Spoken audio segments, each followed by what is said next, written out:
Hi, today we're going to talk about the airline industry.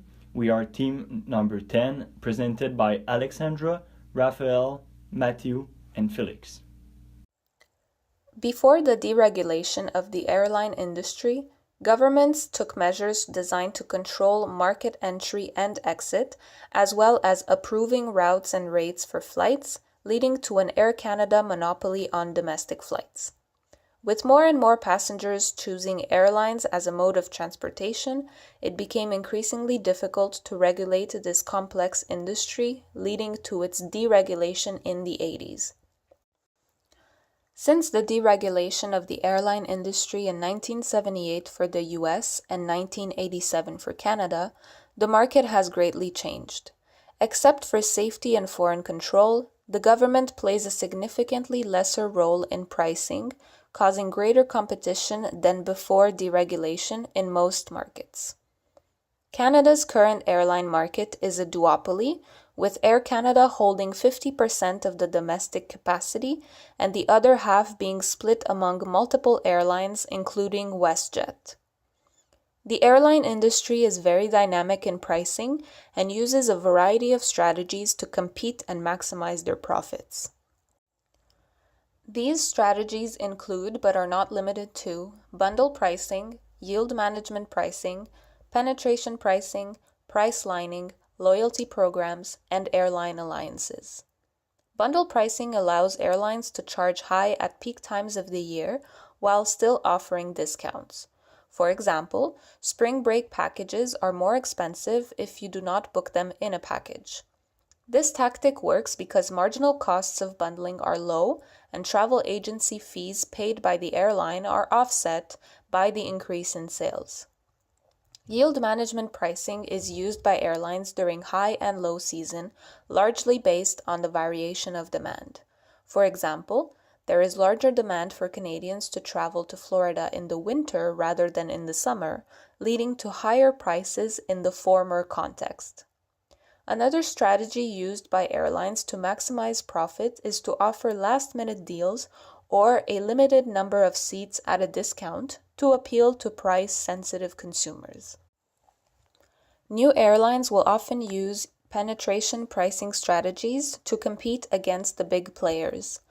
They will offer significantly lower prices, a form of predatory pricing strategy, in order to pull in the clientele.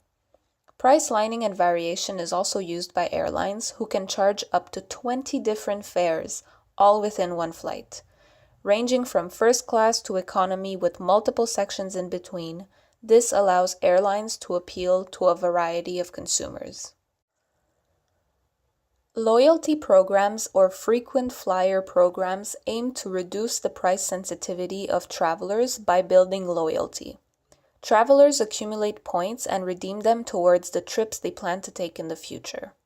Finally, there are three major airline alliances that account for more than half of the market share. Consumers benefit from stronger networks, smooth traveling, and the ability to book an international itinerary through a single network. Such alliances feed domestic airlines and help make them more profitable, as well as supplementing international services. All these changes and pricing strategies were implemented to increase competitiveness, increase market shares, and to have more control on market pricing. What role has the government played in the establishment of pricing strategies? In many countries, there are legal restrictions upon using pricing strategy, which may be deemed anti-competitive. It may not be technically illegal, but have severe restrictions regarding price fixing, price discrimination, deceptive pricing, and predatory pricing. The Section 78 of the Competition Act prohibits companies from the selling product at unreasonably low price designed to facilitate or with the effect of eliminating competition or a competitor. The Competition Bureau has established predatory pricing guidelines defining what is considered to be unreasonably low pricing. There is also a law about restructuring Canada airline industry, about fostering competition and protecting the public interest, adopted by the Committee on December 8, 1999. The government made recommendations based on predatory behavior, airline ownership limits, access to airport slots and facilities, interlining and code sharing arrangement, regional affiliate divestiture, reciprocal cabotage, that is the right of an airline to carry local traffic in the foreign market in the course of international travel. What factors influence the pricing strategies? The factors that influence pricing strategies are related to marketing 4Ps. The 4Ps are product, price, promotion, and placement. Regarding the product, they vary according to the size of the aircraft, with generally smaller aircraft costing more per seat than larger aircraft. The costs also vary according for flight distance. The average cost per kilometer declines as the flight distance increases. Moreover, there is a relationship between seat costs per unit and the number of seats sold.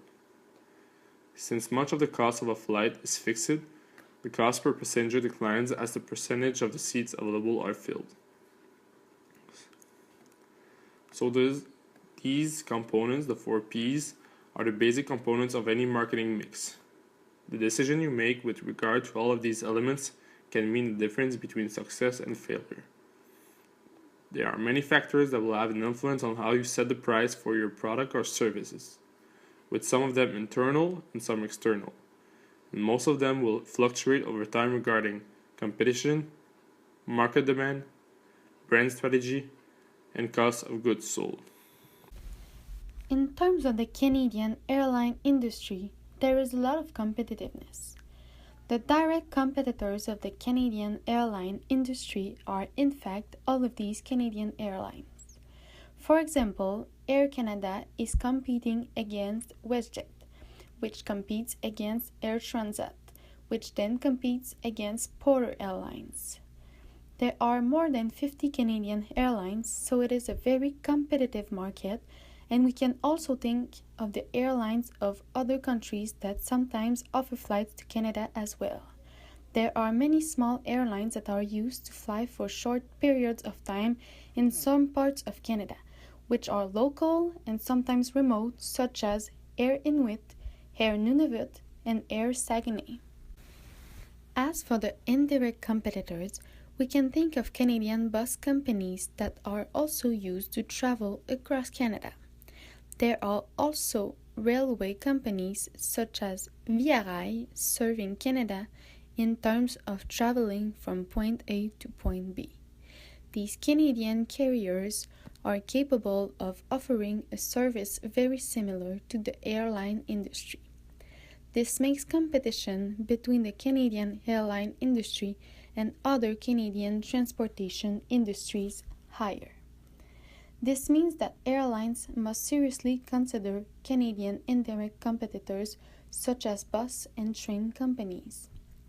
The Canadian airline industry is one of the world's largest companies, competing with countries like the United States, France, and South Africa, making the Canadian industry a very competitive industry.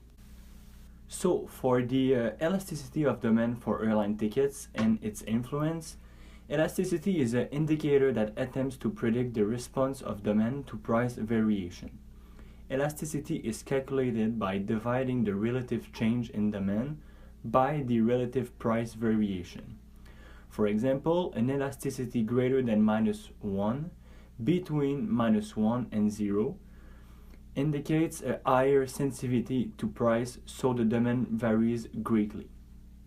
The elasticity of demand for the Canadian airline industry really depends on the type of travel envisaged by the consumer.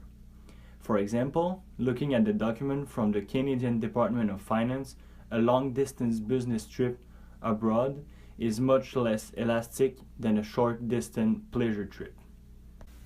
Since the possibility of using alternative modes of transport, which are relatively close to air transport, decrease with distance travel, it is expected that air travel demand will be less elastic for long distance than for short haul flights.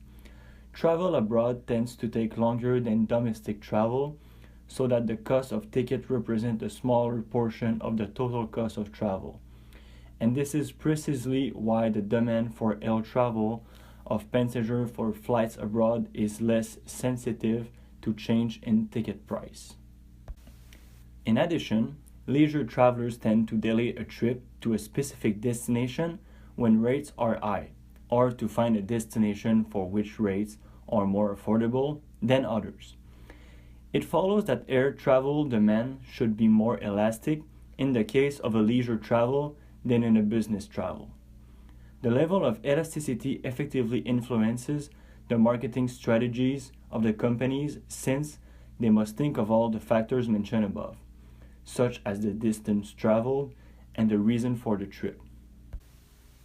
In terms of long-haul flights, we would suggest that Canadian airlines increase their prices since, of course, there is no other modes of transportation available to consumers, for example, when it comes to cross an ocean.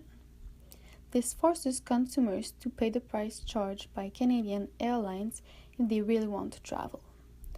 However, for short-haul flights, our suggestion would be to lower prices as there are several other transportation options available. Consumers traveling close to their departure destination have the option of using the modes of transportation of the indirect competitors of Canadian airlines, so it would be beneficial to lower ticket prices to encourage consumers to travel by air. By lowering the price, it will also be able to seek market share from substitute companies such as passenger bus and train companies, which would increase their income. Their planes would probably always be full, and they would therefore have a maximum income. Thank you for listening, and we hope that now the airline industry is much easier to understand for everybody. Thank you.